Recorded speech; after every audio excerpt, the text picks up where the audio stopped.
So mine is at the last, so that is most important. Just kidding.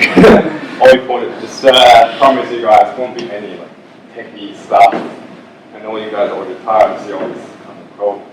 All kind of concept change or introduction. I'm not going to, because I don't have 10 plus minutes, and I'm not going to say everything in the conference. If you guys are really interested, you can check the YouTube or slides over there. I just have the most juicy stuff, I think, I learned and suggested and share with you guys. So the topic is faster web application. See a bunch of R's look like typo, but it's like why we want faster, because Angular or whatever web application is not fast enough. So if you keep following me, and then you will know what I mean. The original topic is presented by Minko Jechev. Always took me a minute to figure out the Moscow pronunciation. He's like the original Angular mobile team, and a bunch of books published about Angular. His repository is 236, he's star 26. He's definitely a gun in that area.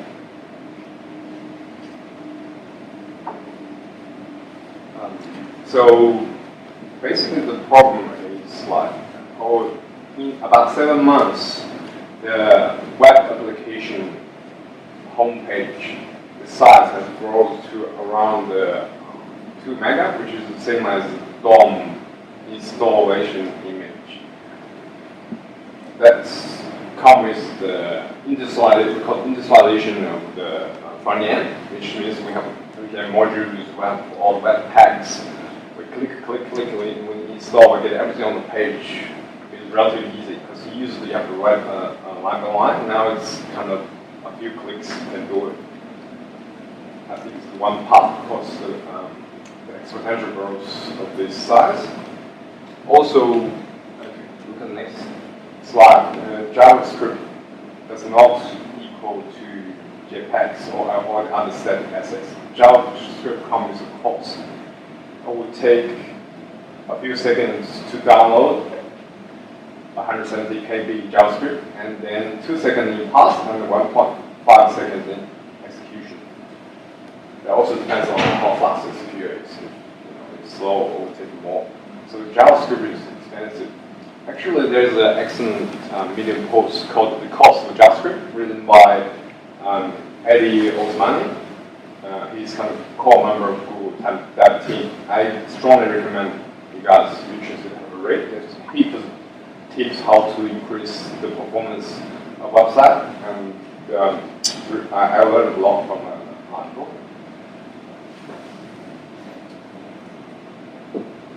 So we're talking about mobile sites. On average, 77 of mobile sites take longer than 10 seconds to load on 3G network. You guys must say, oh, why is 3G, right? Everyone got 4G, why do we think about 3G? And then, in the average load time for mobile sites on 3G is 19 seconds. I will show you quickly how does this kind of figure made.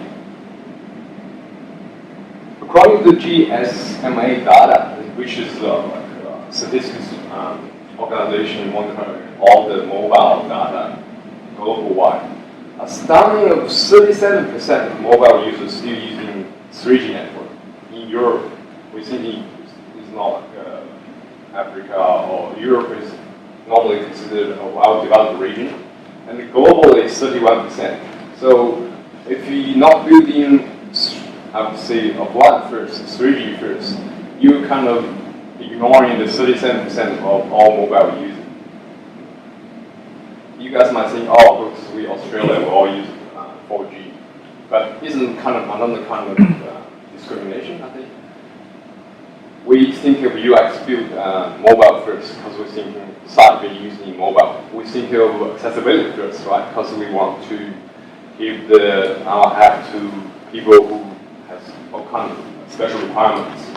But we also need to consider that 37 or 31% people with a 3G network, if we don't take this as a concern, I think we're not doing the web application properly. It means your web application is not ready enough.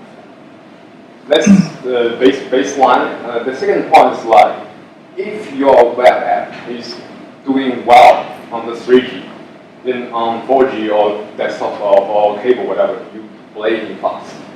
I mean, the stream performance definitely another extra feature is often critical, but underappreciated in budget normally. With that, I'll do a quick pause here and show you some figures I did research by myself.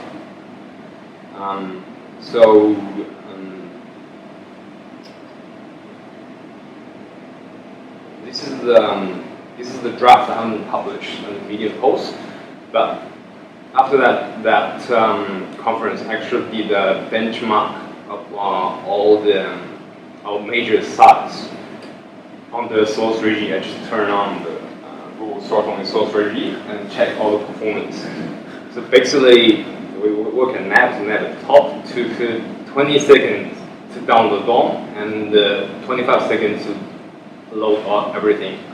Others like 11 seconds, 13 seconds, 32 seconds. None of them probably ideal on the 3G network. At the last one, we have a miracle, which is load 1.39 seconds on the slow 3G network, and this got a lot of PRPL and service worker is kind of most advanced stuff here. So we're not going to talk here. So basically, I think currently we're not that good on slow 3G or even normal 3G.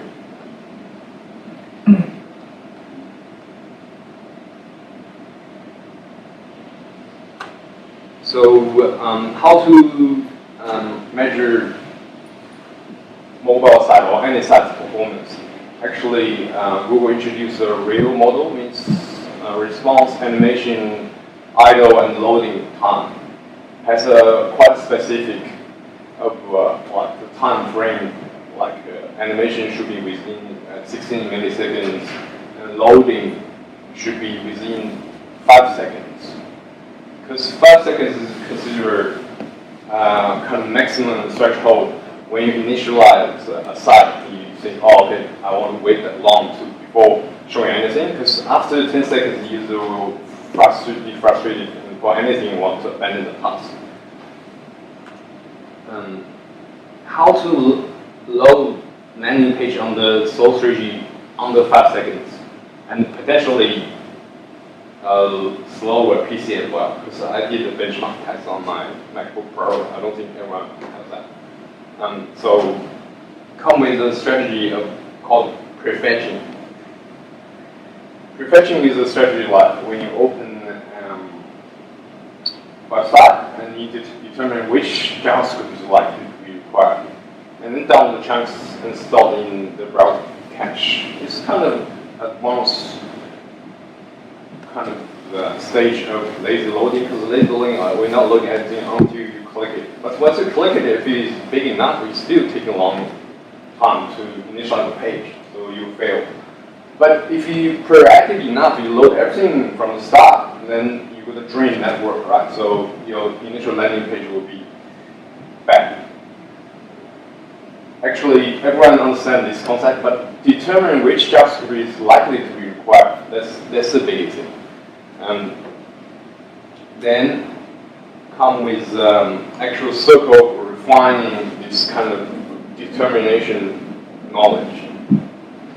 Ideally, we want to collect users' data and say, oh, okay, if you go to the website nap.com.eu and you click this and that, and this is your user habit.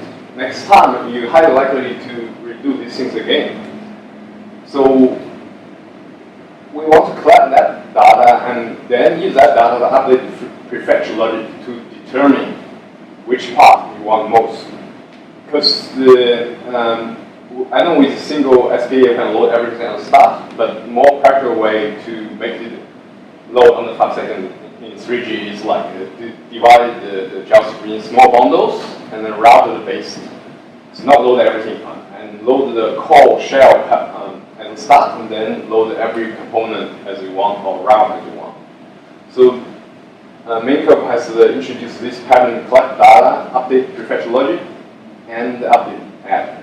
But the whole thing is slow and manual. How to make this kind of happens faster comes to the next question. Machine learning comes to like nowadays, like if you want to present everything, you got to say, oh, I can use machine learning, blockchain, or AI. So this is another kind of mind of thinking, because within this, under this aspect, we can actually use data, individual customized user data to increase the web performance, not just a faster web for everyone. So I think this is quite interesting. It introduced guess.js. You can see it's a crystal ball. It's like trying to speculate, to guess. If a user, you go into the page, what you might want to be, to based on this data to optimize the performance. To be honest, I think now it's still a bit early for every web app to adopt this practice, but with I think it's a potential new direction for next generation app, because now we are more powerful. We have machine learning, we have Google Analytics, we have all this data ready to make the application faster and more customized. And down to this diagram, we have how they do it is you use Google Analytics. It means you embedded an account, Google Analytics tag in your page, and collect the data. Use the Google TensorFlow to predict what you might go into next, and then gets faster. Use that data to load the JavaScript bundles. This is the kind of a high-level preview. Next, I will show some specific example. So check this chart. For example, right? If you use the landing page, which is the top, and then have 2 pages, let's say A page and B page, and then might go to A sub page and B sub page. How to determine which part is going to be preload, and how to make your app smarter to just load what you need.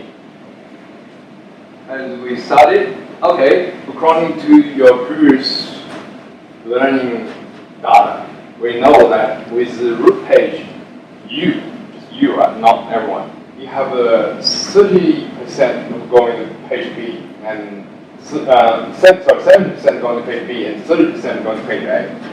So if that happens, it's over the threshold of 50%.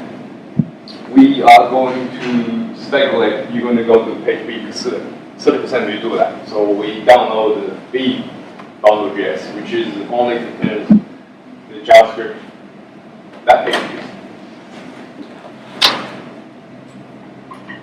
And with B, normally, according to the history data, it's like it's going to load start page. Sorry, I think it's a bit confusing because this is represent a start page on the page A.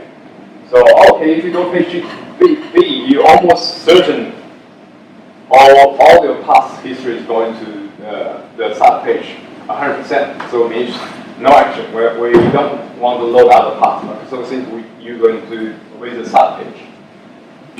And once you really visit the start page, okay, according to our data, with that page you're probably going to page A again. That's 100%. That's probably 10 times. We did that, and then based on that, we load A bundle.js. That's pretty much the core concept. Then the guest.js npm module available at GitHub. So you guys interested can check that out. What's the time now? I think it's running out pretty much. Yeah. This is another small thing, green keeper. I'll skip it. So That's pretty much it.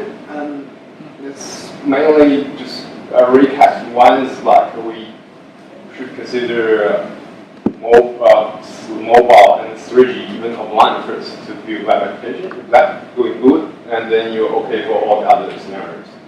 Second is like introduce a bit of machine learning to customize user experience and increase performance. Key takeaway. So hopefully you guys can learn a little bit from that.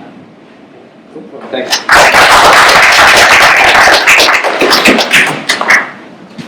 All right, that is it. Thank you very much to all of our presenters. If anyone has any questions, obviously you know where these guys are. You can tap them up. We'll be running these every month. So thank you all for coming along, and hope to see you here again next month. Thanks.